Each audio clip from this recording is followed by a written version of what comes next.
Bienvenue sur France 24, il est 19h à Paris. À la une de l'actualité, le Conseil constitutionnel qui censure partiellement la loi immigration. Et puis le débat consacré dans une dizaine de minutes à la loi immigration qui a été censurée partiellement par le Conseil constitutionnel. Alors on a vu, il y a beaucoup de réactions politiques justement qui suivent cette censure. On va en parler avec mes invités. On va essayer de voir un petit peu ce qu'il reste de cette loi immigration. Est-ce que ça va être d'ailleurs un thème important lors de la prochaine élection, lors des prochaines élections européennes? Voilà les questions que nous allons poser à nos invités, 19h10.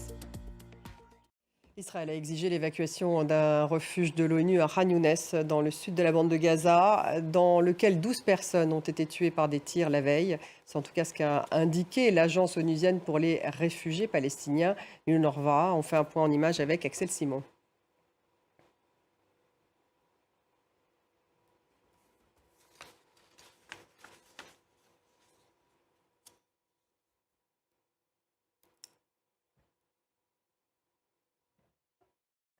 En France, le Conseil constitutionnel, je vous le disais en titre, censure partiellement la loi immigration. 32 articles sont censurés sur les 49 contestés. On en parlera dans le débat. Ça sera à 19h10 avec nos invités. Et toujours en France, les agriculteurs toujours en colère. Certains vont jusqu'à menacer de bloquer Paris demain afin de sommer le gouvernement de répondre sans délai. Gabriel Attal, après avoir réuni ses ministres, doit faire les toutes premières annonces demain.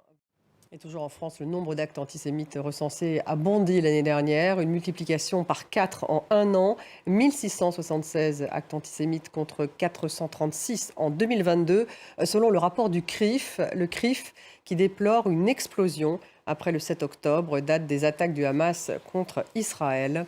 Axel Simon et Shirley Sidbon. Emmanuel Macron en Inde pour une visite d'État de 2 jours. Le chef de l'État français est l'invité d'honneur de Narendra Modi pour la fête de la Constitution indienne. Le Premier ministre indien, qui avait été l'invité d'honneur pour le défilé militaire du 14 juillet à Paris, rend donc l'appareil au président français 6 mois plus tard.